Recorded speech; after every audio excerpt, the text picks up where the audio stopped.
You're listening to the Sales Success Stories podcast, where we deconstruct world-class sales performers to provide insights and strategies to help you improve. To learn more, visit us at top1.fm. Here's your host, Scott Ingram. This episode of the podcast is sponsored by Leadfeeder. You can check them out right now and start your free 14-day trial at leadfeeder.com, and I'll tell you more about them in a little bit. My guest today is Phil Terrill, who was the #1 inside sales corporate account manager at Microsoft last year. Welcome to the show, Phil. Yeah, thanks a ton, Scott. How are you? I'm great. Now, the regular listeners to the show know that I always work to front load some immediate value before we start digging into your background, Phil. So what were the top 3 things that allowed you to get to the top at Microsoft last year? Yeah, so some of those top 3 things, right away, right, is, I really wanted to go away from a lot of the admin and, sort of just task work that we had to do as account managers. And I think it's just something that's a part of the culture, honestly, at Microsoft is one of the things. The second thing is I wanted to do things really differently as an account manager, which helped me. Like what I did was actually attend some of my top customers' financial earnings reports, their earnings calls. That's one thing I did, that was traditionally not the same as everyone else. And then the third thing I did is I actually spent a lot of time just building really deep relationships that garnered the trust of my customers versus let me really just get to the hope I have their trust and sell them a whole bunch of stuff. So those are the top 3 things that I focused on last year that helped me be really successful. Well, and let's talk about each of those a little bit more. I mean, the first is, I think, a common challenge in sales, just the burden of administrative work that we have to deal with in the role, whether it's CRM or whatever else. So how did you manage that? How did you kind of manage that expectation with your leadership and everything else? Yeah, for sure. So I had a very transparent conversation both at the time with my sales manager and sales directors. And part of the reason why I did that is because I don't have a traditional sales background, and we can talk about that. But the way I did it was, look, I don't know these customers, at all yet. We just got our book of business. And what I did was say, well, just let me do my thing based on my background of, being around a lot of entrepreneurs, and let me figure it out that way. And then while doing that, right, the admin work, I was like, well, I was very hygiene oriented. So what I mean by that is I would go into our sales tool, and I already knew what they wanted, right? I asked them in the beginning, what do you really need to go forecast, to your manager or to your boss and so on and so forth. And so that helped me really give them true, clear, guidance from myself, right? As to, hey, these are the things that you're focused on.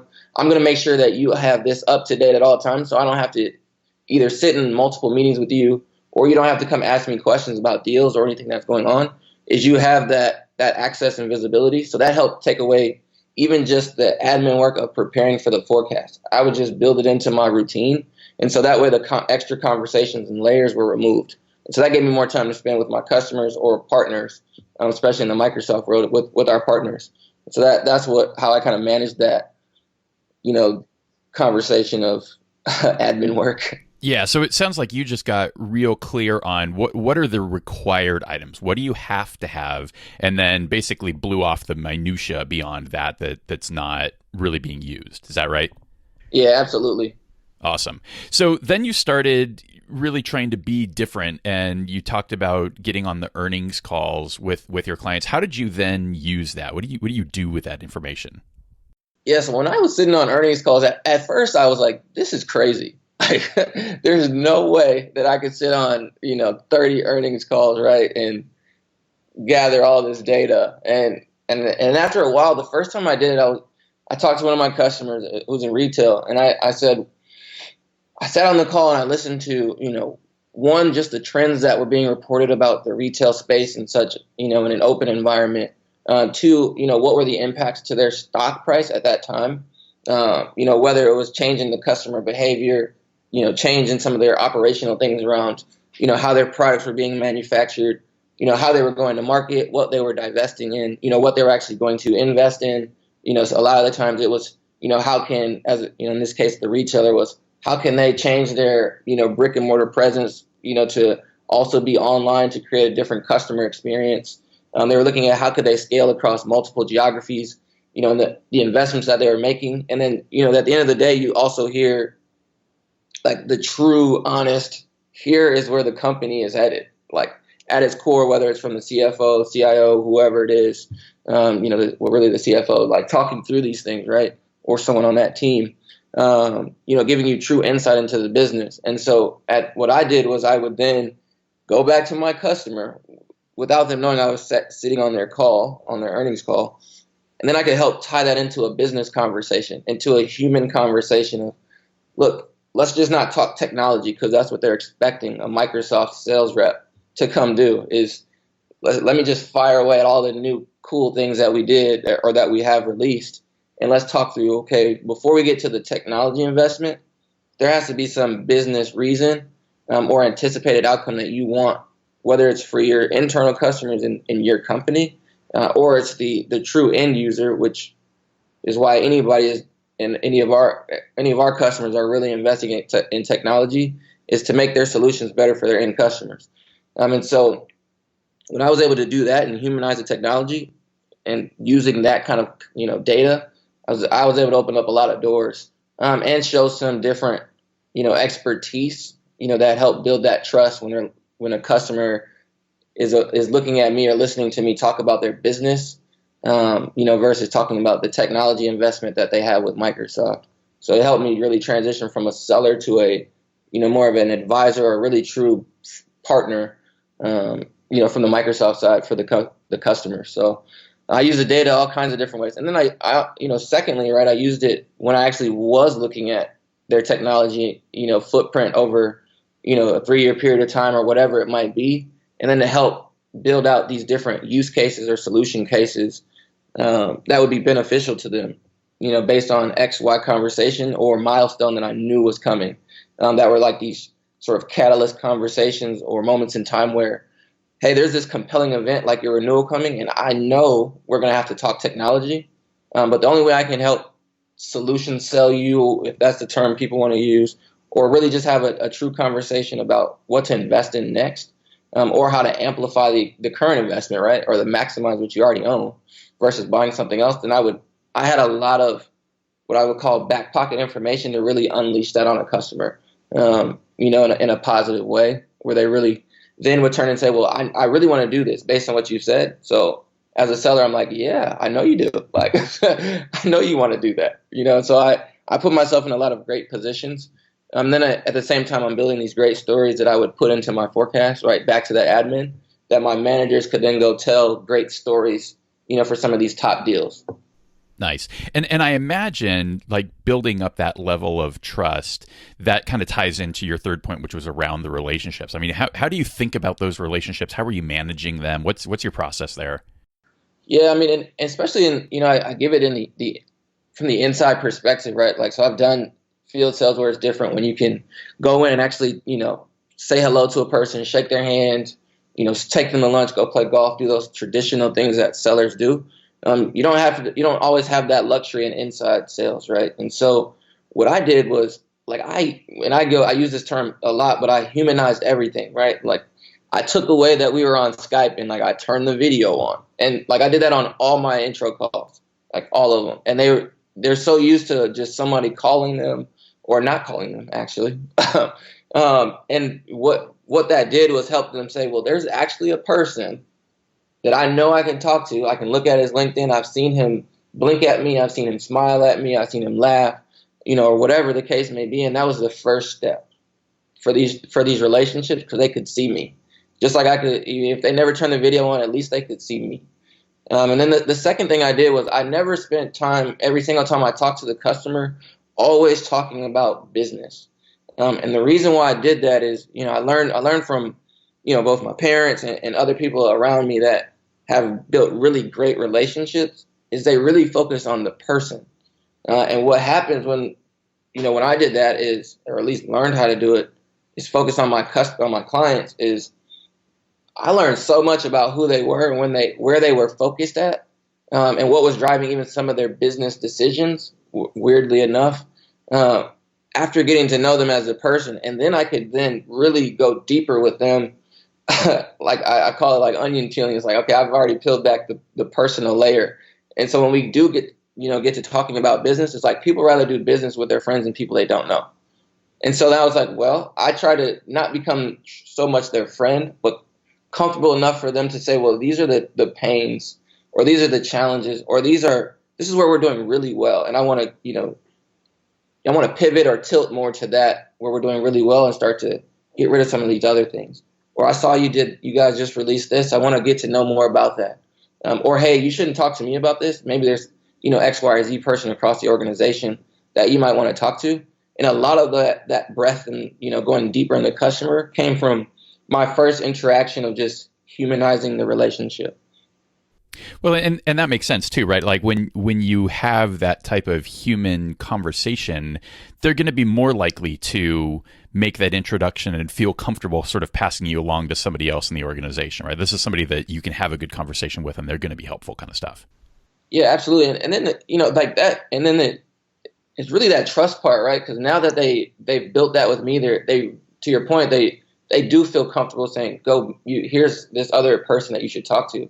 Because they know that now that I've met them and have delivered or built this trust with them, I'm not going to go and mess up that sort of introduction or, anything that they've done to introduce me to that person or that team or whoever it is. And know I have their best interest, that at heart along the way. So that always helps, especially from an account manager and even beyond that, like just an all-up salesperson when you're trying to just, dig into a customer. Having that initial point of contact trust, especially as you start to go up into the leadership of a company, that starting point is huge, to make sure you start off on the right foot. Yeah, absolutely. So you had mentioned that your background was maybe a little bit non-traditional and you didn't come from a selling background. Talk about that. How did you get into this? Yeah, so it's funny. I grew up in Minneapolis, and my great grandfather actually owned one of the first black-owned clubs, and in Minneapolis on the river called the Riverview. And so I grew up picking up trash and things like that in the parking lot. But what I was actually able to observe as an 8-9-year-old kid was our family running this first sort of my first perspective into what it's like to run any type of business and how you manage relationships, how you manage, partners or vendors, customers, X, Y, Z. And then over time, my parents also, I think it's just in their blood is they got into entrepreneurship as well. And so my mom also spent about 30 years at General Mills. And so I was able to see this blend of, marketing and how marketing, influences, how sales comes together, the importance, just understanding financials. And so that really, is what really started the whole, earnings calls, right? So my background of just being around entrepreneurs and this different perspective that they take really around just this, this hustle mentality, right? Which I think every seller tries to identify or tap into, at some point and find that sweet spot of what makes them, sort of go as a seller. But, having that sort of entrepreneurial push, really helped me when I looked at approach my customers, or approach the relationships or the partners, because I wasn't really looking at, hey, like, here's your investment and that's all I care about is what's the next thing you're going to buy. I was able to take a step back based on, my upbringing. My mom and my stepdad have a business. And so I was able to, take the learnings I had at that company where I used to sit, every week with our CFO. And I actually went through, our P&L statements, our earnings reports, things like that. And so then that helped me really learn how to go look at a business. Because at the end of the day, a lot of people make decisions off data, and especially off their financials. And the financials tell the story. And so, like, once I got really comfortable learning how to look how businesses manage their money and then how they make decisions off of their financial decisions, I became like what I would call like close to dangerous. Like, I wasn't enough because I didn't study finance or any of these things, but this combination of entrepreneurialism, like going to actually work in corporate, then smashing those together in a sales role like this one in inside sales actually really helped me just go to town in a different way, than people normally anticipate it. And it helped me have some of those even broader business conversations, just given the background. And I was like relentless with customers, like I would, and especially internally, because I didn't have the 15 years or 20 years at Microsoft where you're used to like the status quo of things. I didn't have that. And so when I would come in, it was like, I'm going to do whatever it takes for my customer to be successful. And so that helped me even internally, right? Where I'm like pushing the envelope or trying to push the status quo of how things happened, to make sure that my customers have the best of the best resources. And when you come to the table with that sort of hungry mentality every day with them, because they're in the same boat, right? They're trying to deliver impact. They're trying to do X, Y, or Z in their company. And so I used to, bringing that mentality is with them and that background, it really helped customers, what I call relax. And then we start to do other things, other projects, and then, you retire quota. And then once you see it start to work for a couple customers, you're like, well, that's the formula for, at least for Phil, to go use with my customers. And that's what I did. Well, so would you say that the business acumen and the financial acumen was more relevant and more valuable than the sales skills that you developed? Oh, no question. And I say that because after a while, like, usually for us, your point of contact is an IT manager, an IT director, and you're sort of in this middle management space, right, of technology owners is what I would call them. And so just being able to have this business finance, experience and skill set, really help when you get to the decision makers, right? When you get to a VP or C-level, point of contact or relationship that you have to build, they're not focused on a lot of that day-to-day tactical execution like someone in the middle management space might be. And so having this other set of skills around just having a business conversation, especially understanding financials, knowing and learning how the Microsoft sales cycle worked, is for a lot of my customers, like nothing moved until the CFO put a signature on it. And so being able to just know, like when I got in a conversation with a CFO or a CEO, whatever the case may be, is knowing that I'm coming in with their lens or their perspective, spending time with, like CEOs before or CFOs. I know what you're getting ready to talk about. Like I'm ready for what you're going to say. And then I also, before the meeting, I'm able to really prep and make sure I have deliverables to the customer at that level that makes sense and that they're going to be able to digest, and make a decision off of at the end of the day. Which is yes or no. Like I just want to get them to go forward or not. And so, I definitely think the blend of the business and the finance skills, coupled with, being able to sell, which is you got to do that too. But before that, you have to be able to disarm them and make them, credibility build with them. Like, yeah, you do know what you're talking about. And Microsoft, and our investments. Okay, so now what's the recommendation? So I can give them those recommendations, and it's funny because a lot of the times I would sometimes tell them don't buy it. Like I've done the research, and Microsoft people listening are gonna go, what? Like why would you do that? But at the end of the day, like a great seller doesn't always sell, right? We don't go in saying, hey, buy this, you need this, it's the newest and latest and greatest. Sometimes you have to tell the customer no, let them ponder on why you're telling them no, because it's unexpected for one, like for a seller to tell you no, and then to give you a recommendation as to why you're telling them no versus, and then here's what we should do based on X investment, which are very different than buy this, buy now, it's the newest feature, you need it. And you're going to love it. You've never tested it. I promise you're going to love it. And being overly salesy versus being really, really, truly trust oriented, which is sometimes you tell the customer no. And my business background in the sense of looking at financials will help me do that. Like you don't need to make this huge capital investment right now in some on-premise technology. Here are the reasons why. Even though you're currently doing that, here are the reasons why. You don't need to make an investment in going full cloud or fully in, this device management strategy. Like, let's take a step back and really look at where you really do have, capital or budget to go there, but not budget for this year. Like, let's think about, okay, you do this, what's the return going to be at the end customer level to make sure that you can validate the investment. So we think of, like, I would talk through those kind of things. And when you say no, sometimes we're like, let's take a break. You earn even more trust. So when I do come back around and saying, okay, it's renewal time or it's X time of the year, or these things are going on, I think we should jump on this, based on XYZ strategy. And they're more prone, or they were, not even say they are more prone, or likely to buy, because the first time at some point I told them to wait, right? So now that trust is like, it's almost like I'm able to make the decision for them. And so then, retiring quota is a lot easier with that kind of trust. And even more, it's like influence, right?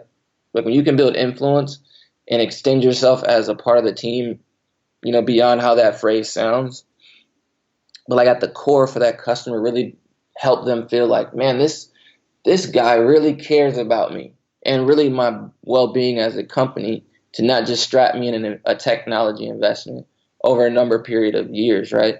Which is, the Microsoft way. Really think through it methodically with them, goes a long way with customers, especially in the corporate space. Yeah, absolutely. Well, speaking of the corporate space, give us some context. Talk a little bit about what exactly is your role and what was your territory. Yeah, so when I was in inside sales as an account manager, so I actually had, which is going to sound insane, probably to you and the listeners, it's like I had 168 accounts. That was my book of business, and I covered Los Angeles, which, if anybody's done business in LA, is it's how it sounds. It's funny.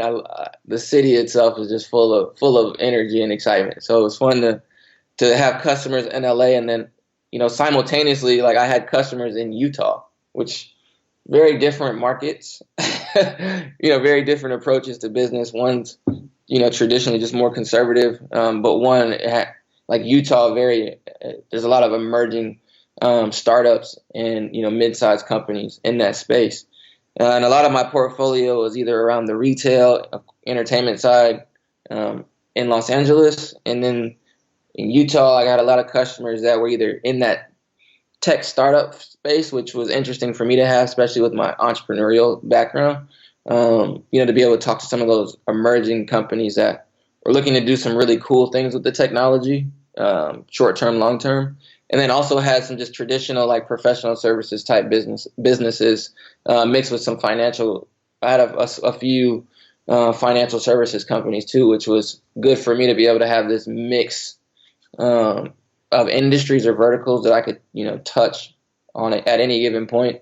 And then I had a good chunk of what I would call recognizable names. So it was easy to have conversations with them because I was familiar with their products or services as a customer, as a consumer. And then I had some that were, global entities, right, where I was the U.S., what I would call liaison. I was their account manager in the U.S., but at the end of the day, like, they were headquartered in Germany, France or somewhere, where I was a support mechanism here in the U.S. to make sure that the customer and the end users here were taken care of. So a few different varieties of how I managed, 160 accounts. Yeah, and we'll definitely come back to that, right? Because there's definitely a strategy and approach to managing that kind of volume of accounts, and really interested in digging into that. And before we get into Phil's results, I want to tell you a little bit more about this episode's sponsor, and that is Leadfeeder. Leadfeeder is a simple yet powerful tool that I've been using to help identify hot leads that are visiting your website, but maybe not identifying themselves and clicking on your forms. So this is crazy helpful intelligence that will help you identify companies that are likely in market for your services, and even help you have more relevant conversations, since you can know what pages they're looking at on your website. So check them out for yourself at leadfeeder.com. So Phil, talk about and quantify your results for us if you can, and help us understand, what did it take to get to number one? Yeah, besides, the first thing is, like, I I had this commitment to number one. Like, it sounds like, yeah, of course we all want to be number one, but number one comes with a price. And I'll start with that part, and then I'll really quantify like the numbers for you. But why I lead with that is, it's easy for folks to really want to be in any type of top spot, but when you do get there, there's also this other pressure that comes with you that's taxing, mentally, physically. Like, you're just like, I have to maintain this, but I also need to keep thinking about intelligent ways to preserve the best parts of me for my customers and personally. So like, that's just my own sort of just contextual commentary before I tell you the numbers and my territory and things. So number one was interesting, right? So throughout the year, like I wasn't at number one, and I'm glad I'm okay with telling that, right? Which is, I think, realistic. Is sometimes there are people that start off hot out the gates, whether it's their customers just happen to be in a good cycle in the beginning of the fiscal year, which for us starts in July, right? So you come out of the gates and you're really hot, but what you've done though is this goes back to the admin, is they're spending so much time with their new book of business, or even some existing, but you'll typically get a lot of new customers, is figuring out like, who are these people? So they're going through all this territory planning, and they're wasting, and to me they were wasting time, right? You're not going to learn too much you'll learn, well, you won't learn a lot from just looking at, historical data at Microsoft. Like, you could get lost in the data forever, because there's just data on every customer. And so instead, to combat that, or to the alternative for me was, I'm just going to go talk to these folks. And by doing that, I built the pipeline up for the later in the year, because I knew about so many things happening. And so over this period of time, over the year, I wasn't number one. It's funny, I didn't hit number one until I knew it was coming. I could just feel it. I was looking at the leaderboard. I was always in this like upper tier, like the top 10, reps. And I could see the pipeline of other sellers. It was, it wasn't where it should have been, right? And so I knew, I was like, oh, if I could just land these, deals, just doing the math, like I'll be there. Like, I'll be number one easily. Like, I'll be number one by a lot, unless somebody has some like magnificent deal that just comes out of nowhere and is worth millions and millions and millions of dollars. Like, just got it.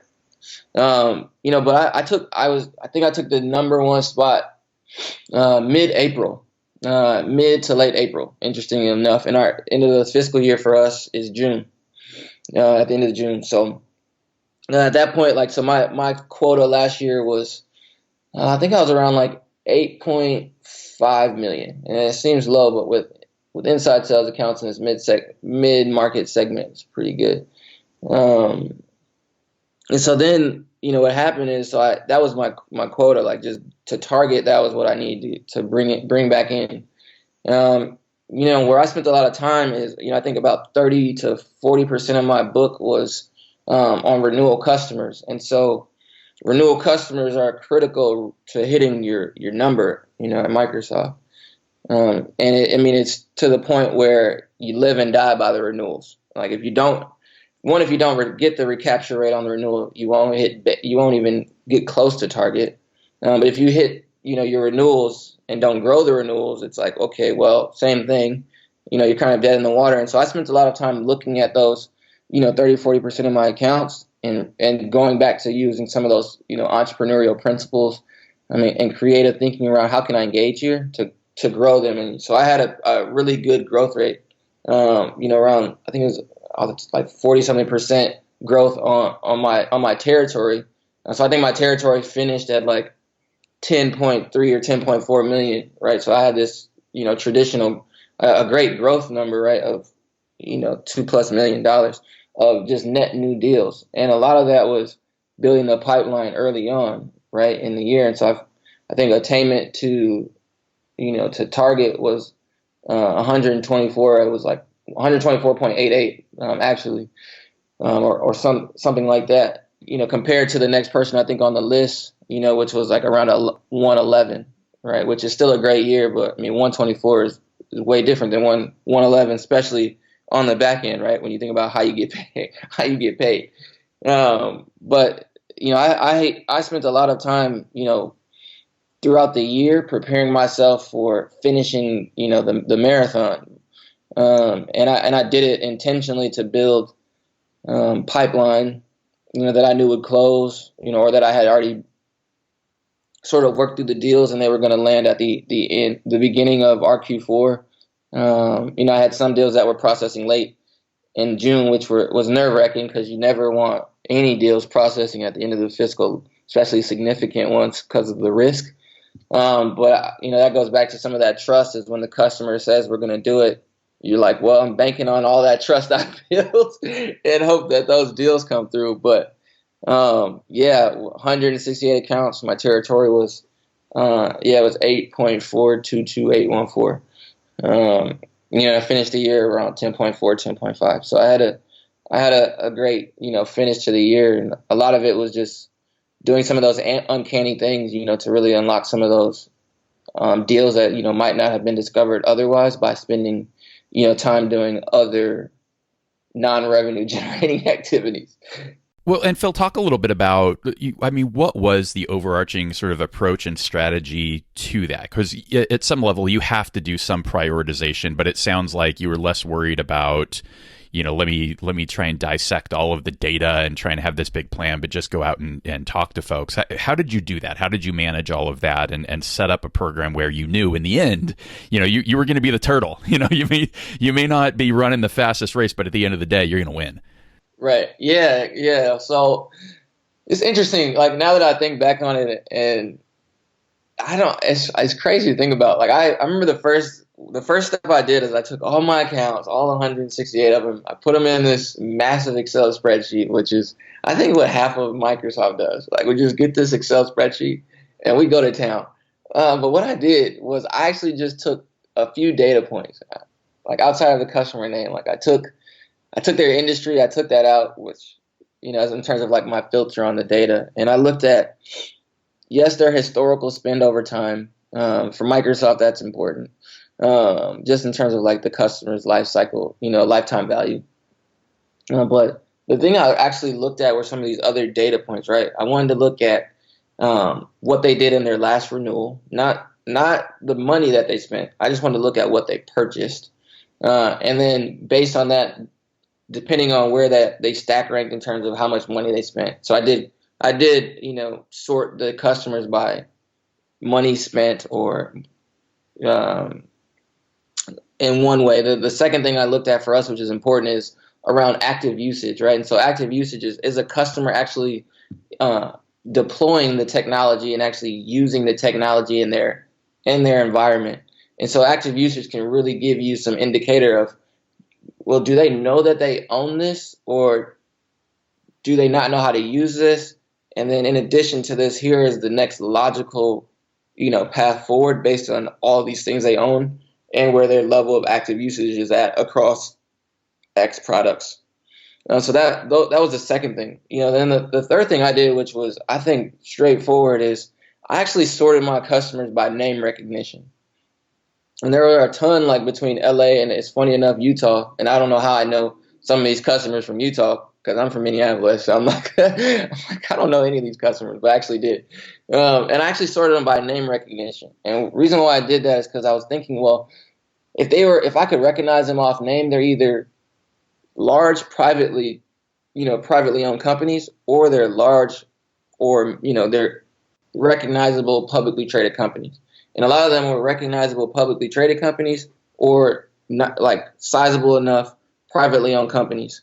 And the reason why I wanted to sort it that way is I wanted to be able to have, a sure set of like 20 accounts that I could just go have and test out this theory of, if I just go talk to you, I'm going to learn so much more about your business than I am going to be looking at the data, because the data might not really say where you're at in your cycle, right? And in the buying cycle for that customer. So, like, if they just came off a renewal, like, then I'm not going to probably have a lot of time, or I'm not going to be super successful trying to sell you a large amount of technology, because you just reinvested with Microsoft in a large way, right? And so I looked at that as another data point for me, which is, okay, how many of these customers were on what we call enterprise agreements, to where they made this 3-year commitment, right, to Microsoft as their technology partner.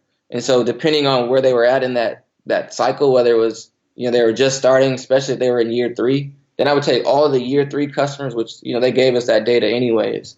I would look at that list, and that was a prioritization. So anybody that had a renewal or an agreement coming due, then I would target and spend my time there to build out, the right approach or the right plans.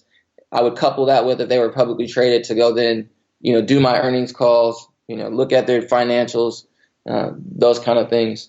And I would start to move the pieces that way and build out, okay, this is my prioritization. And then the last thing I would do is look at any customers that had 2 or more churn signals, right? So either there was a decline in consumption of any technology, but in this case specific to like Azure, cloud services, or from an active usage point of view with Office 365, right? I would really look at those particular products because they're easier to have conversations at a broader level around like the themes related to them, like collaboration, infrastructure type of investments, XYZ. And so then building out this, what I would call this, I'm not going to say hodgepodge, but this different array of customers that I could, prioritize against. Then I just went to town. I just, started activating against that plan versus spending too much time looking at every single data point associated to those customers, or even recent deals, right? So I just didn't really care to look at too much of that data because I wanted to hear it first from the customers. And then I would go back, and if they pointed out or, just disclose some information that might have made sense for me to go, dig deeper in, or, bring in other, technology specialists, or, do that kind of work, then I would do it. But otherwise, that's how I prioritize 168 accounts. And then the last thing is, and I mentioned it earlier, is I had so many accounts that were what we call downstream accounts. Like they're headquartered or located outside of the U.S., so the business relationship sits outside of the U.S. So I would also just remove those customers, which was a small subset, but enough to make me feel like I don't have 168 accounts anymore. So, I filtered and, sliced my customers that way, and I just, went and executed. So tell me, what did the execution look like? I mean, walk us through a typical day and kind of the level of volume and how you structure that. Yeah, so the way I built out a day is I would typically spend, especially early on, around 4 to 5 hours just talking to customers. And I mean, it was so tactical to the point of, a lot of the times when you're the new rep, there's this feeling of, okay, one, Microsoft did it again. They gave me a new person, after, either after we made an investment or we're on the cusp of making an investment and we get a switch. But I would spend about 4 to 5 hours a day just talking to customers, whether it's the first, introductory call, or there might have been discussions already in progress and really getting involved that way, or just spending time just reaching out and really having, 30, which ended up being like 45-minute calls, again, back to humanizing the conversation to get to know these folks and let them get to know me and ask any kind of questions they wanted to know. I was very transparent. I said, these are the things from a solution area that I know about. I'm very strong in these areas, and I'm able to articulate these things a lot better than others. And where I have gaps as your account manager, best believe Microsoft has a shit ton of smart people, and I will get them to you. And so we would have, I would spend about 4 to 5 hours talking to customers. The other part, which helped me win really and scale, is I spent the rest of my time talking to partners. And the nice thing about being at that time in Fargo, in the sales center in Fargo, and having customers in LA, is I always had a 2-hour advantage, except I guess towards the end of the day. But I always had this 2-hour advantage of I can really talk to partners more than I thought I could, is because they also knew that I was in Fargo after a while, so they would get up or stay up, whatever you want to call it. Or stay later in the office. And I built relationships and spent time talking to partners.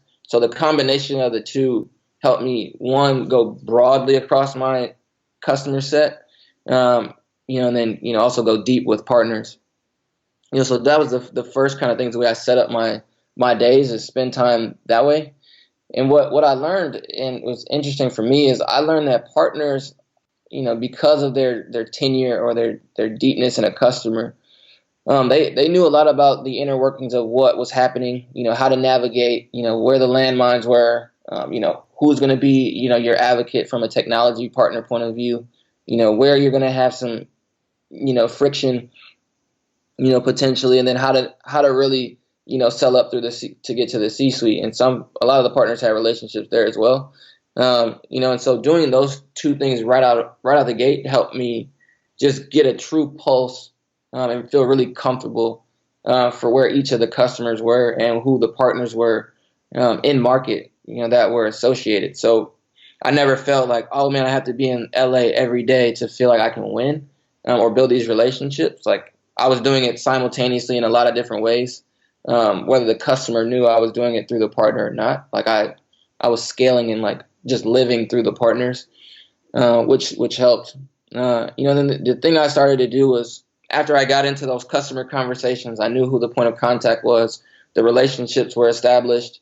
I could then be very proactive, and spend time, either setting up blind calls for customers I didn't know. Like, I would reach out to customers I didn't know and just set up meetings. I had like an 80% success rate, based on the way I phrased the emails or the calls or the voicemails and things to really, propel or make a customer, really interested in wanting to talk, because I wasn't trying to sell them anything, but I was trying to position them to be successful based on their existing investment.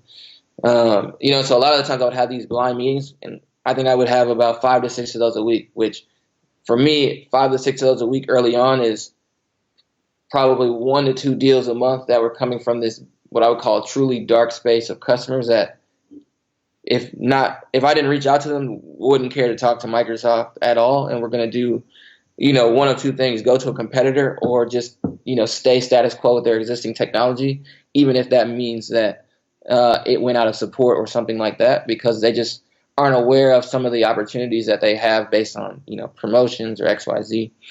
So I spent a lot of time that way. And then the second thing is, there's always this space of, I can't be great unless I really know our own solutions, or at least know what's happening in the business, in the Microsoft business, and in the technology space. So I would spend some of my, what I would call, that 2-hour breathing room that I would have from the time differences, especially in LA, which was where a bigger part of my customer set was at. And I would spend that time to, do some of that admin work that I really didn't want to do.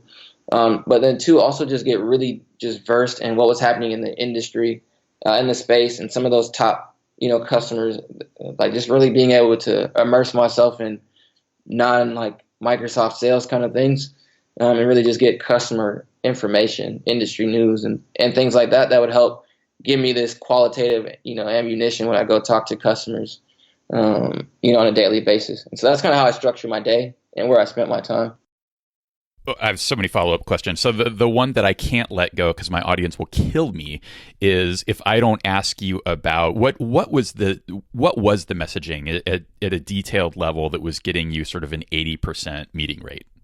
Yeah, and so it's a great question. And so what I would do is, a lot of the times, the seller, especially in the inside model or in general, when you send the intro email, you always are saying like, new account manager, like new, right? The word new, or intro call, or, using these like very starter phrases, or what I considered at that time, or even now, are these, like, they're scary, like, for like lack of any other term, like, they're just simple it down, right? It's very scary for a customer to get an email from a seller or an account manager says, "Hey, I'm your new guy."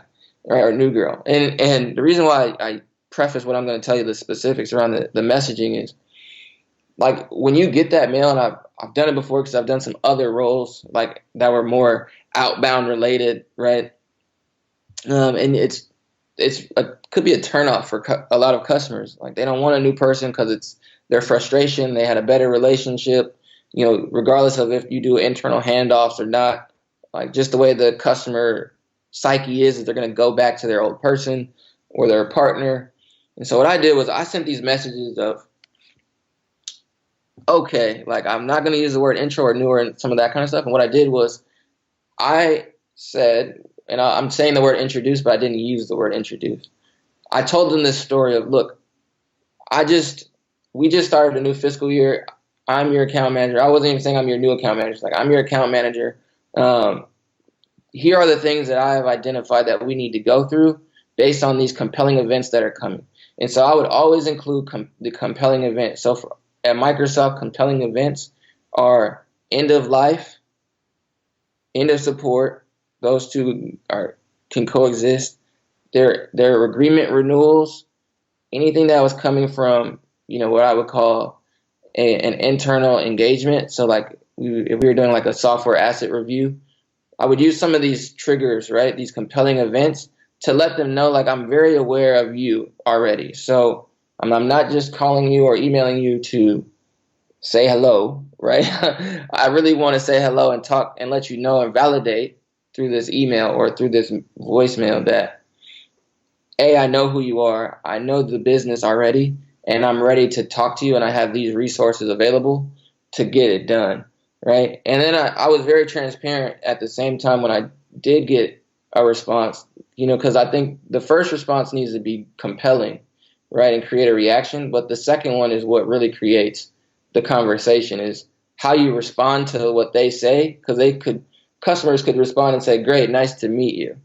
And then that's it. And you're like, well, what do I do? And then Scott, you're probably like, well, what did you do? Right? And so in those scenarios, it's okay. That's when I would I would schedule the meeting. I would schedule a blind meeting. Like they didn't ask for it, I would schedule it. I would include the partner, or I would bring in like even management, which was I would do for certain customers, just given the scope or size of the customer. And a lot of the times what I was doing it was just validation. All I was doing was validation. And once I got past like validation points, or I presented data that was interesting enough for them, and then if you combine that with deepness and understanding the industry or where they sit in that space, you create these compelling conversation, events or triggers that make them want to respond to you. And then the other part is you might, and this is just awareness, is I'm not going to say I got 80% the first time. Never that. I don't want to say that. But in reality, if I reach out to them over a 2 or 3 period time, I'll get a response. I mean, it's not to be like an overly persistent salesperson, like annoyingly persistent, which is we can do that by just default because we want to talk to them and make money. But it was done in a few different ways, right? It's direct to the customer, direct to the partner, or was it combining the two, right? And a lot of the times you just had to, trial and error those for our business, right? But I would do it in a few different ways like that. And then the nice thing about having like CRM, right,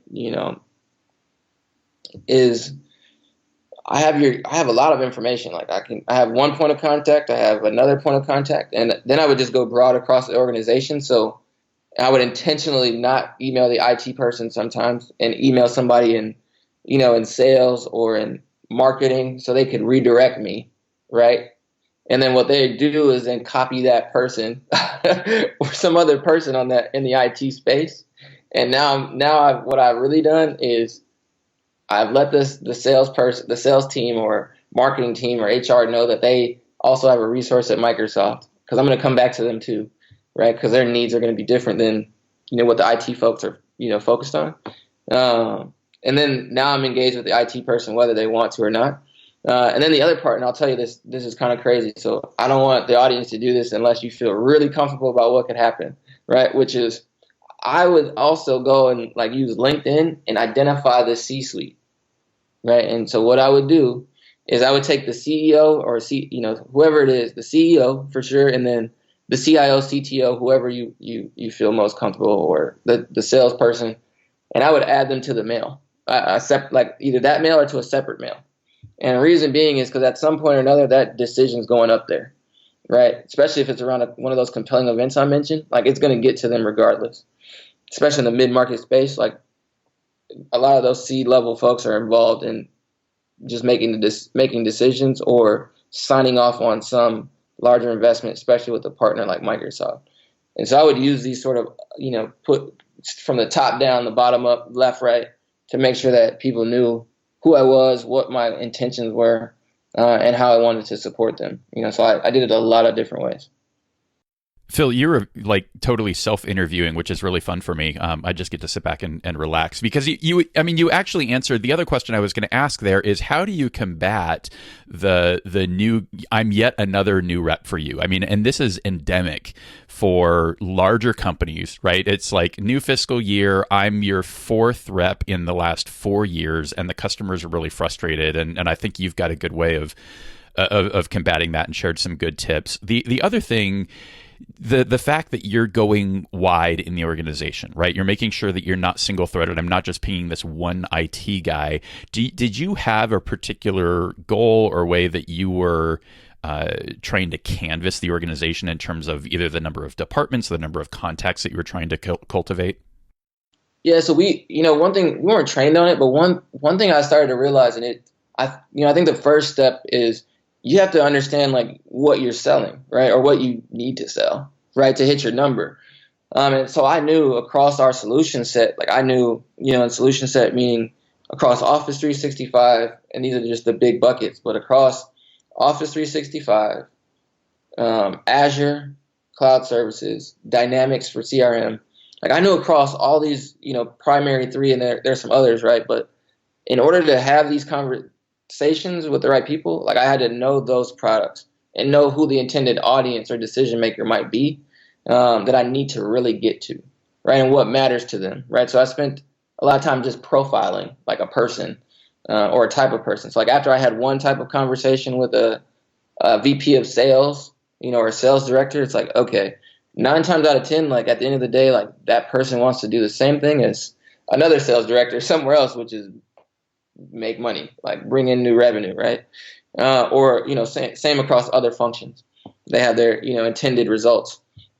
And so what I did was then, okay, now that I knew what products I needed to sell, right? Then I could then have a sort of North Star of how I can go broad across the organization or where to focus at.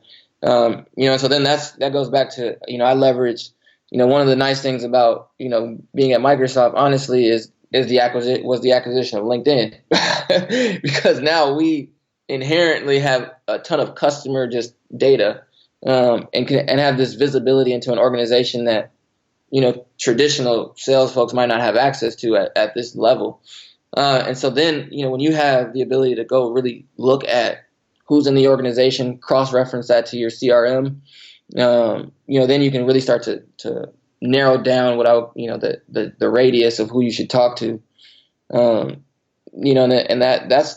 for me, that's the way I did it. And then I also not going to say leverage because could have a negative connotation, but I maximize the relationship with the IT person and to make sure that they were always front and center. And I'm sure the reason is straightforward, but Microsoft is a technology company, right? At the core. And we want to empower people, around the world to do great things. But at the end of the day, people look at what we have is software and ability to get, be a partner with, existing hardware investments. Okay, cool. But at the end of the day, they look at us as a technology company. And so knowing that, it's like, I want to be able to make sure I can continuously have that IT person be front and center. So when I do go talk to, someone in HR, that either A, they're aware of it, or B, that they know that when it comes back to them, like they're going to be the point person in helping make sure that the IT investment is the right thing, even for HR or even for sales or whoever it is. Like they're going to be a part of the conversation regardless. And so like even as I'm going broadly across the organization, I keep that in mind, because, that's all usually the first relationship you create. Just some relationship management there and awareness as you start to step outside of the IT, org, and go into these other verticals or spaces, not verticals, functions, excuse me. There's there's just some awareness that you need to have around how you manage those relationships. But that's how I targeted them, though. It's just based off my priorities and my quota. And then, doing the due diligence across, whether it's social selling kind of things, or just looking at, CRM data and getting after it like I would the IT person. So, Phil, what I'm hearing is there's a lot of moving parts to this, right? So you've got a lot of accounts, a lot of contacts, a lot of partners. You're generating a lot of activity. You're doing a lot of research. How are you keeping all of that organized? I mean, did you have a structure? Did you have a process? How did you manage all this? Yeah, so I leverage, I leverage at first, and it's funny because I'm a little bit old school. Like I write stuff down, like I'm on a notepad. So my advice is to not do that. And I'll tell you, and I mean, it's just obvious, right? The notebook, it's just prone to just shit happening to it. It just is what it is. But I still had this old school method of, like, when I was on a call, like I just hand wrote, things down. I just wrote things down. But the other thing, I leverage a lot of our, actual tools, right? So for me, and not to pitch Microsoft, but, specifically, like I was between using our own CRM system, which over time I became really efficient at using, just to, again, minimize the noise from sales managers and sales leadership about where deals are at. And the best sellers, what I started to observe is the best sellers had great sales hygiene, right? They just had their business intact. And the same as like how you would think about, financials, or anything like that is, tight financials or a tight house, is a great place, to be. And so, one, I used our CRM. Two, I had what I called the master playbook. And so the master playbook was everything. So when I would go to different data sources, across Microsoft, which, through acquisitions and, 40 plus years of being in business, Microsoft just had data on data on some more data and some hidden data somewhere else, I'm sure.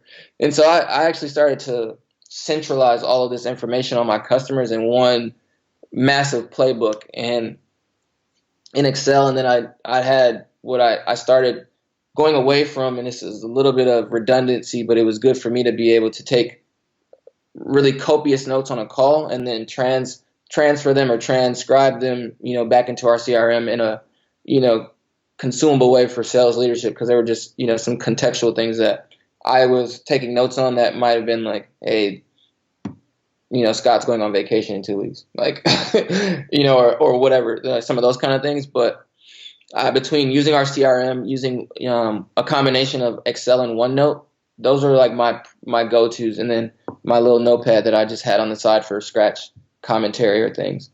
And I organized it that way. Well, every time I got off a call, I documented it in CRM. Every time something major happened in the organization, I put it in my OneNote. And major meaning, role changes at a senior level or at any point, and using Sales Navigator helped as well, right? Being able to just, target or, track people. This sounds so bad. But really just being able to see what movements were happening in the customer. And so I used those three to sort of document those things. So both quantitatively and qualitatively, and then administratively for, the sales leadership, to have what they needed. And then, so I had what I needed on a call. So that's how I did it, a few different ways. Yeah. And then what about just, is there a particular way that you're structuring your day? I mean, we talked about that a little bit earlier, right? Where you're doing some of the research and things, taking advantage of the time zone differential in the morning. Were you time blocking anything else through any of that? Or is it just, you're just cranking? Yeah, no, I did, so yeah, and I'll go deeper there on that is, in the, I'll tell you, like in the beginning of the day, I didn't do anything Microsoft, but I did block time to just, what I would call as my moment of gratitude, right? To just be, and I'm being very tactical, but it's important. Just given the stress I think that sellers have, is if you start your day off with just like being grateful for the moment you have to go be a seller, or to help customers, be greater than what they can think about based on whatever you're selling. Is how I started each day, and I'll tell you that helped me stay sane as I started the rest of the day. The second thing after that is, I did spend time with, what I would call is making sure that my SLA, right? And so, I had this, what I would call, quote unquote, an SLA, a service level agreement with my customers, right? Which is, I didn't want a customer to go 48 hours, depending on, honestly, depending on who the customer was, to go 24 to 48 hours without hearing from me. And some customers, I created a lower number, right? It might be like 6 hours, but it could be just dependent on the deal or what was happening. But the reason why I say that is, so I spent time in the morning just making sure that my responses and my inbox was clean. And I was very, very, very like, I don't like to have and it sounds crazy, but I don't like to have an inbox full of emails. Right? And the reason is like you get lost. Like things can get, with 100 and even 100 accounts, like there's just so many moving parts, so many people, so many emails, so many partners, so many random things that come from Microsoft, right? Where you need to really make sure you're on top of all that. So I spent time in the morning, depending on where, like how clean it was, it might be 15 minutes, but I had about an hour block of just in that early time where the time zones were, not applicable. I spent about 45 minutes doing all of that admin work early in the morning. So throughout the day, as I, put notes in CRM or in OneNote or Excel, like I had a very precise, way to record data throughout the day and didn't feel like, oh, I still have a million emails to go through too, right? Because I'm going to get some throughout the day. And so then I'm going to have to do it again, right? Double work. And so spend time doing that. And then again, like I spent about 4 to 5 hours a block of time. I've spent about, especially with the time zones, I would spend time, it's interesting, like in Central Time, like I would spend between 12 and 2 or 11 and 2 talking to customers. And then I would leave some time in the afternoon. So in Central Time, it would be between like 4 and 6:30 to talk to customers that, I started to realize do business or like to have conversations in the afternoon or on their way home, right?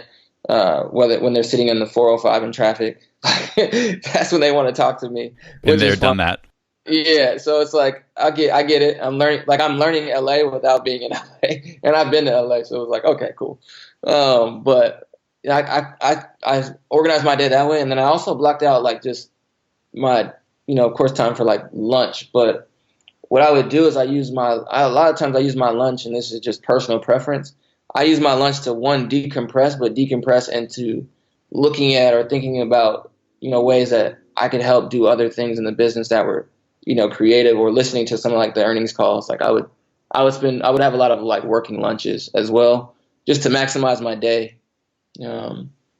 versus going to sit lunch and hanging out with.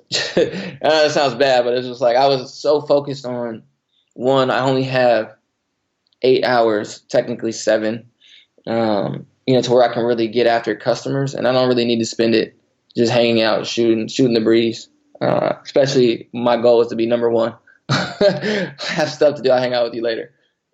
I'll hang out with you at the all company conference when I know my payout is going to be good and I've done a great amount of work with, my customers to feel like I had a productive year. So that's kind of how I blocked out my day. And I really and this other thing I would recommend it to anyone is, after you get off a call, when the information is the freshest in your mind, to go document it. Because what a lot of us do is we think we're superhuman and are going to remember 5 conversations, especially when they're like 30 minutes to 45 minutes to hour plus conversations, and you kind of took notes because you're having a dialogue.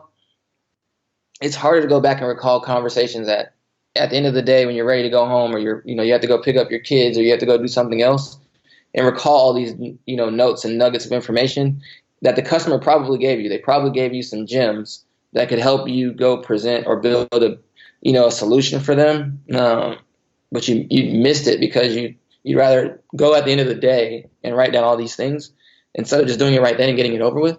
Then you can subconsciously, you'll reflect on the calls you've had at throughout the day, and then you can go back, right? But getting some of the meat of that conversation done at the end of every call is important. So I blocked out, 5 minutes for that, 5 to 10 minutes for that, just to quickly document what I just talked about. And depending on the length of the call, that time can be flexible or fluid to what you need to do. But that's how I really built out my day. And I'll tell you, here's the other thing, how I built out my week. I had one day every week where I didn't talk to existing customers. And what I mean by that are customers that I actively had deals or renewals with. So these were customers sitting in my white space. One day a week, I would just go after all new customers. Like, didn't have a partner associated. They were just white space, just nothing happening, or I didn't have visibility into what was happening. Neither did the partner. And so I would just go after those folks once a week, using one day to do that. And that was one of the, probably the most impactful things I probably could have done as an account manager, is to go after customers that, weren't sitting in my enterprise agreement list, right? Because we know with those enterprise agreement customers, that's not to say guaranteed revenue, but it's at least revenue that you can go proactively have a conversation about because there's existing data, right? There's existing agreement. But this white space is like, I get to go really, really have this discovery, phase or period where I don't know anything about, what you're doing, and really, just learn, right, from the customer and have a conversation. And that's really where, that incremental, revenue that I was able to get came from, or some of these customers, that we weren't talking to on a regular basis because of X, Y, or Z. And by spending time just, trying to penetrate this white space, I was actually, I was able to create revenue from that, which helped me hit my number, which helped me exceed my number, landing me here talking to Scott. Beautiful. Well, Scott's not having to work very hard, because it seems like you say, "Oh, and one more thing," and then a gold nugget tumbles out of your mouth. So this is a lot of fun. Let's talk a little bit about the motivation. I mean, what I'm hearing so far already is clearly you had the goal and the desire, a deep desire to be number one, and that was sort of pulling you a lot of the way through this. But how else did you stay motivated? Because this is a lot of hard work, right? And you kept your foot on the gas pretty hard, the whole time. So how did you maintain that desire? Yeah, and I'll go back to probably something my mom told me a long time ago, and I'm very close to my mom, and so I've kept this with me. And it's a really simple phrase, and people have heard it before, but my mom always tells me, what you put in is what you're going to get out, right? And so I always took that to heart, like to the most literal point, right? Which is, if I go 50%, I'm going to be last. I'm not going to, I can't do that, right? I wasn't built that way to think, well, I'm just going to, half-ass it, right? Can't do that. And then, so that's like the drive. I think was the driver is, like if I had to go back, and I talk to my mother regularly, but if I had to tell her, if she asked me how are things going, and I'd say, well, I'm middle of the pack, and I already know what she would say, which is why, like you have too many skills, and or you're way too competitive to be middle of the road, So I think, like, my competitive spirit, just, I've never wanted to say, and I said it to people like out loud, it's like, I want to be number one, right? Like, and then the other part is like, I told myself that, right? So I committed to myself, if I wasn't going to be number one, like, I was damn sure going to do everything possible, just like in sports, right? Like, I was going to leave it on the call, right? There's no field, but I was going to leave it on the call every time, and I was just going to go after it every day. And I felt like people depended on me, right? Like I really felt that extra layer of dependency, or, I'm not going to even say pressure, because like I appreciated it and welcomed, that sort of responsibility of, being sort of the last throat that a customer is going to choke, that quarterback mentality. And so I enjoyed it, but I also was with that, being this having the quarterback mentality, knew that, when you don't perform, it's all on you, right? And when you do perform, you can give other people the credit, which is great. And you still feel good that you all won, right? And so I wanted to make sure I always had the feeling of winning, even throughout the year. Like, you'll never, you lose deals, or, deals get delayed, or, something happens. But, my North Star is always what you put in is what you're going to get out. And I wanted to put in 150%. So that way, at least I hit quota, right? And anything extra was just like cool, like a benefit of just really, really working hard, and investing myself in the business, which, I think goes back to, the entrepreneurial part is, entrepreneurs are grinders. Like there's nobody that is out there that's going to do it for them if in the mentality of like, this is my business. Like these are Microsoft's customers, right? At the end of the day, like these are Microsoft's customers. Like I don't own Microsoft, but I removed that and said, no, these are Phil's customers. This is my business. And how I operate, how I talk to them, how I send an email, like every detail, every bit of energy, or sweat equity that goes into, a customer conversation or a deal or whatever it is, or, building relationships with the partners, or even internally, right? Making sure I build the right, internal relationships. It's all a part of the building of the brand's business, which in this case is my 168 accounts sitting in the portfolio. And so I wanted to make sure like every day I did whatever I could to make sure the business was successful. And so having that motivation, like every day was a new day. It was like, okay, like I had my moment of gratitude. My feet hit the floor. I'm breathing. And now I have to go get it. Like I have to go after it because nobody else is going to close these deals because they're not managing the accounts. So that was my approach. And with that, like when the days got really long, or when I was like, oh man, like I'm only at 96%, like whatever, I'm only at 70, or these things. Or then when I got to 105, I was like, okay, 105 is great, but you can get 106. Like, so I kept I was pushing myself because the business depended on it.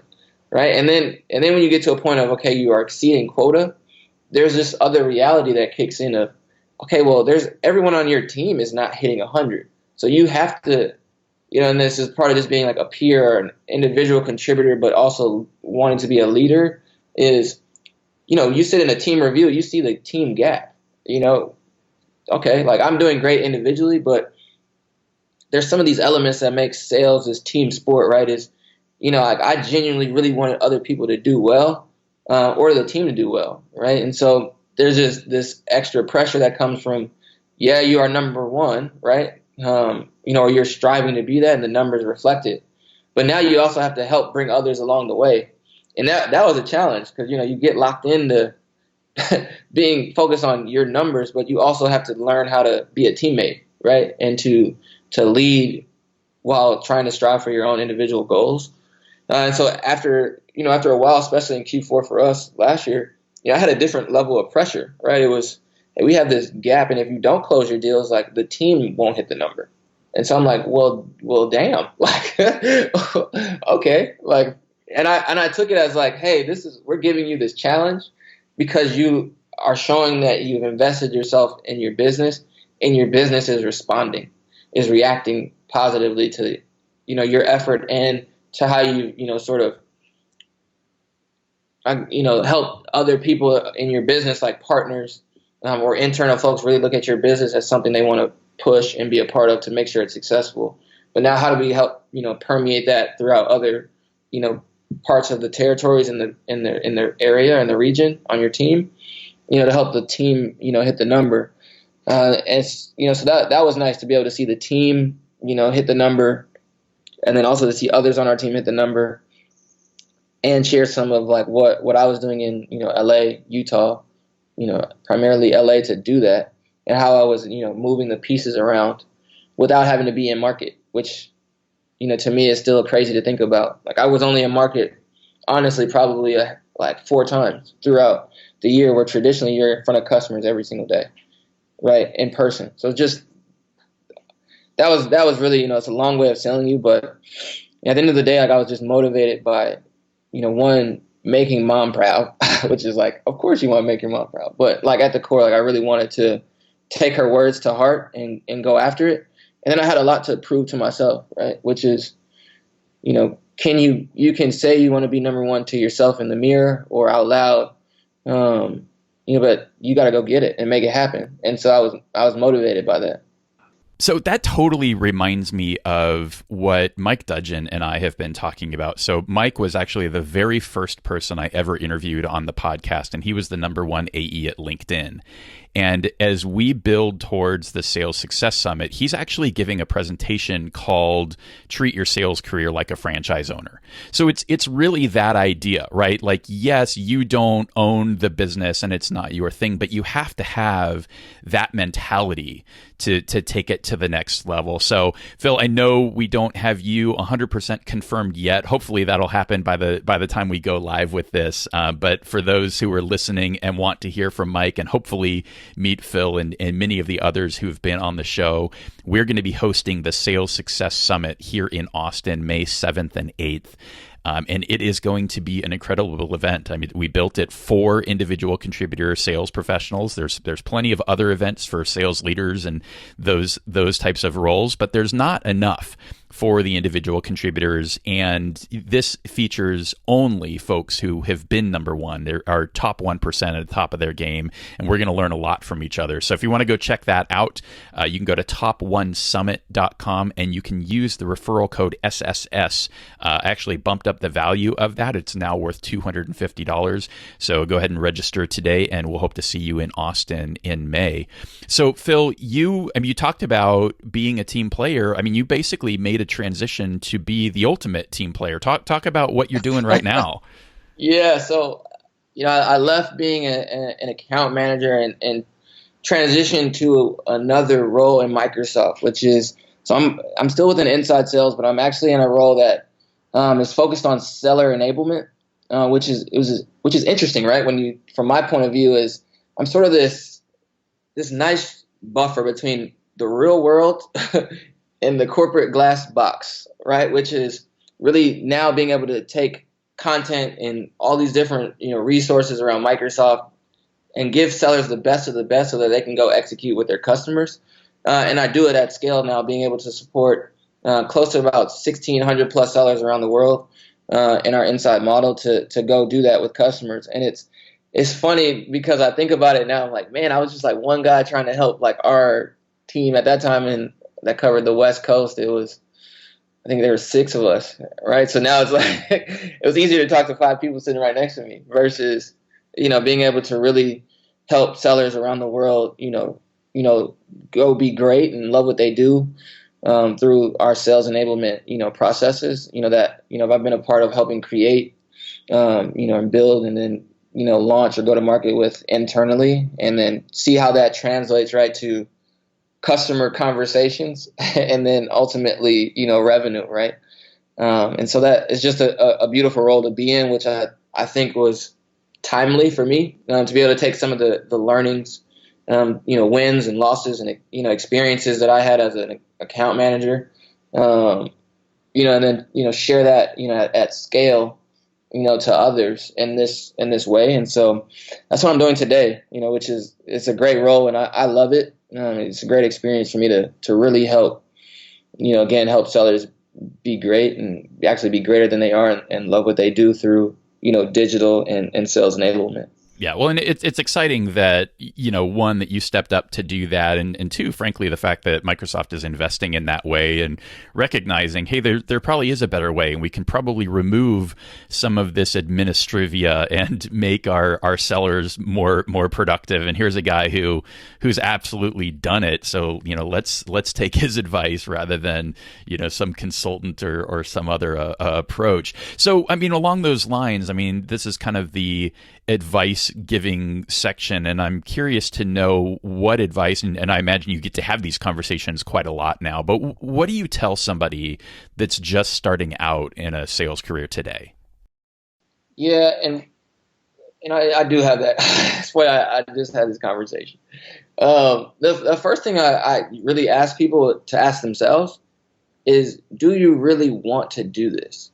And the reason why I start that way is because, and it's, I usually don't ask closed-ended questions like that. But at the end of the day, like you need to know you really want to do it. And reason why is because we just talked to this, right? There's a lot that comes with being an account manager, right? Or going into sales in general, that is not the same as some other, roles or professions.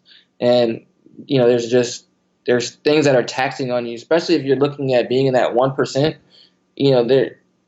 there's just more that you have to do, whether seen or unseen, that gets you to that point. And so you have to really want that, right? It's just like if you want to be a professional athlete, like that's a 2% of the population. Like, do you really want that? Like, and do you want what comes with it? It's not even do you want it, because of course you want it. But it's like, but do you want what comes with it? So that's like my first question that leads into advice is, if no, then you should rethink doing something else. If yes, okay, how are you going to prepare yourself to, one, be able to differentiate yourself from the millions of other sellers that exist today? But two, how can you really go into your customers or whatever you're doing, in a way that's still unique to you, so you don't lose yourself, like lose who you are, because there's a corporate process or a corporate X, Y, or Z that you have to follow. Like, you can't, that thing that made me, successful was I never lost who I was, right? By trying to do any other processes, right? Or talking a certain way to a customer or whatever it is. So you have, I recommend, my tip is figure out how you can, one, stay true to yourself while still executing corporate, priorities. Because that'll help give you these relationships or the context or comfort to go have conversations with customers that are genuine, like that are authentic, because you're presenting your authentic self at all times, regardless of any of these other, I would call external pressures to you being you.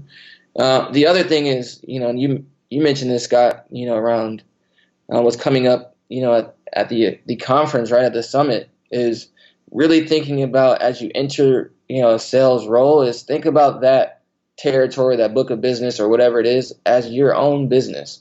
And I say that from my own background is I was able to put that lens on my territory, just because of my upbringing. But anybody can look at, their territory and say, I'm going to own this and do what it takes to make my business, quote unquote, my business, right, successful. And so if you go into any sales role with that mentality, like what comes from that, the reverberations are, you're going to work harder, you're going to think differently, you're going to react differently, proactively. You're going to do things that your competitors, other sellers next to you, and competitors at other companies aren't going to do, because they're looking at how am I going to hit my quota versus how am I going to grow the business, which are very different mindsets.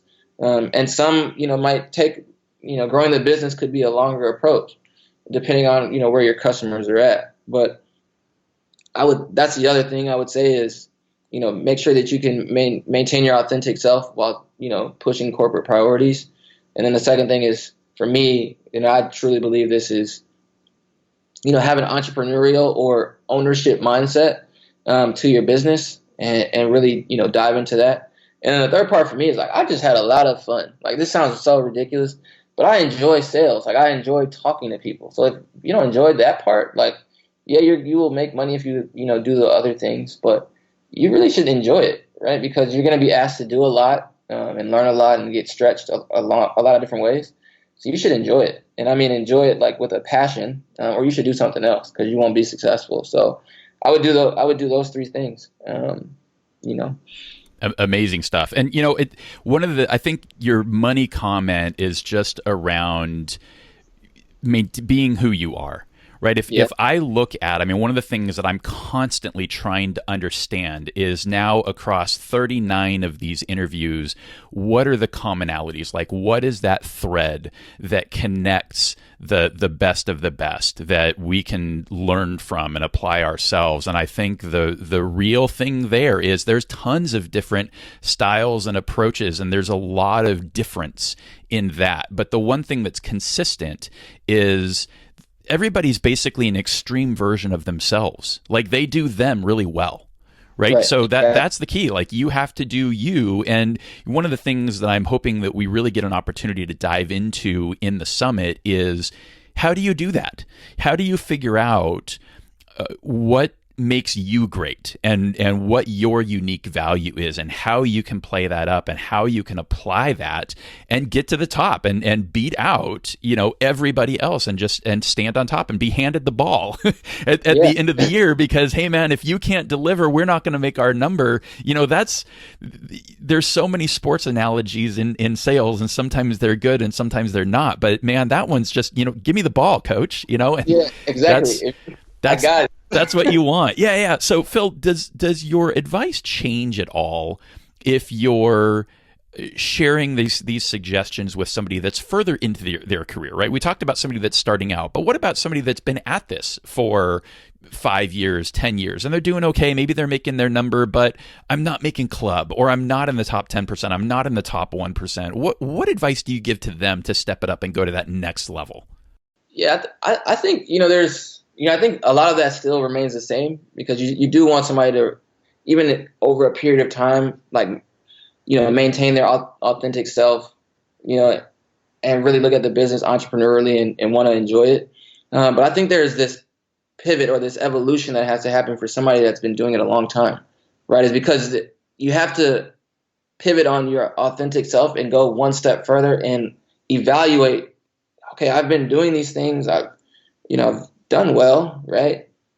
But I'm not hitting the 1% or the top 10 or whatever it is. So why, right? So I think there's just this humility check of, which I've noticed, especially at Microsoft, right, where there's longtime sales folks that, yes, they're great sellers, but a lot of the times you get trapped into, I've been doing this so long that I've been doing this so long, like, right? And so you have to step outside of yourself for a second. And just like any business owner would, and I kind of tilt back to that, is if you really look at everything you've been doing with this ownership lens or entrepreneurial lens, is like you have to reinvent yourself, right? If you have been hitting status quo for 10 years, like you have to reinvent yourself, right? Something about you is not working, or is not hitting or accelerating conversations, or creating new deals, or expanding relationships, or helping you go deeper in customers, or partners aren't reacting to you well, or whatever the case may be. I think there's just this reinvention or evolution of, yourself that you can only achieve if you step outside of what you're currently doing and taking an honest reflection of, or inventory of, these are the things I do really well. And over the last 10 years, or whatever it is, like I feel like maybe I've had a gap in this place, but I've never been honest enough to recognize it. Right. And so there's these things where if you get truthful with yourself and then identify, this is where I need to evolve, especially over a period of time. Right. I think you can have a lot better results. But then to also add that entrepreneurial lens is I look at like businesses today, and you can use Microsoft for an example. Is Microsoft 40 years ago, when Bill Gates started Microsoft, is not the same Microsoft that it is today. Right. And entrepreneurially, the business had to shift. It had to adapt, to the market, to the customers, to the people that work there. Right. So same thing as a seller that is experienced over, at whatever number of times, is you have to be able to readapt to, the change in the climate. And if you haven't done that, that's probably why, you're in a sort of this, stagnant, space of, I am just hitting my number. I'm in cruise control, right? But sometimes you have to, see what, going above the speed limit is like, right? Which then once you know what that change of gear is, you can start to operate that way, which is then you pivoting, in a different place, getting outside of yourself to do something different than you normally would, which once you do something different, you probably will get different results, and better outcomes. So that would be my advice if I'm in a place to give it to somebody that's been doing it longer than me, is to really, really take an inventory of themselves, while maintaining authenticity, look at where they can, go beyond their comfort, identify where they can do more. Yeah. So Phil, I mean, you really have interviewed yourself. I've prompted you way fewer than I do most of my guests. So before we wrap up, maybe I'll just ask, is there anything that we didn't touch on or you didn't get a chance to talk about today that you were hoping to? No, I think I'm good. I just appreciate, being able to share, my experiences, the journey to being a top seller, and at Microsoft, it's always a competitive environment. I think in tech in general it is, but just being able to share, especially, with even, younger sellers or newer sellers into the space in general or whatever it is. I'm just happy to be able to have the conversation with you, Scott, and be a part of the broader group that's sort of sharing our story. So I appreciate it. Yeah, absolutely. Well, and this is how we all get better, right? You have to give back. You have to pay it forward a little bit. I like to think of this as, especially if you've got 1,600 sellers to support, you can't have this conversation that many times. No. So, at some level, my hope is that this becomes kind of mentoring at scale, and we can help every one of those individuals without obligating you to sit down and have coffee every hour of your waking life for the next 3 or 4 years. I appreciate that, Scott. So let's try and wrap it all up and make it actionable. So if you were to devise a 2-week challenge that the person listening to this could take on to make themselves better before the next episode comes out and a new challenge gets issued, what would you have them do? Sure. So there are a couple of things. The first thing I would say is take an inventory of yourself and really, write down and physically write down, not like mentally look around, but like write down, the things that you think you do really well when it comes to like sales and building customer relationships. And then write down where you feel you have opportunities or gaps. And I would take that and share it with your leadership. Reason being is that can help you, one, evaluate and review where you are, but two, give you a course of action even to move forward with just developing, rounding out your skill set to go execute, at a higher level. That's one thing, just self-inventory. The second thing I would do is I would actually challenge, a seller to actually go outside of their IT relationship or whatever their primary relationship is. I would challenge you to go find a different contact within the next 2 weeks or to do that and jot down the process, right? Write down the process of how you did it differently than you would your primary contact, because it's easy. It's going to be easy to say, yes, I know how to get my primary contact on the phone. Like, of course you do, or for coffee. But how did you do it for somebody outside of your primary contact? Because then what you do now, what you have is a documented methodology and approach to doing it that you can then replicate and then share with others. So then, as you identify, after it's successful, you now have something that can get you to, I would say, being on the call with Scott, right? The third thing, for me is I would challenge you to sit on, if you have a customer that's publicly traded, to sit on an earnings call and then take the nuggets of information and intertwine that into your next customer conversation and see how it goes. And I tell you, I would imagine the benefits or the impact, whether you explicitly tell them you were on the call or not, which I wouldn't do. I would just weave it into your conversation and see what the outcomes are. It'll probably put you in a different light and put you out of your comfort zone to actually go do something like that. So those would be the three things for me as challenges, smaller, compact challenges that I think will help, long term for anyone listening. Great advice.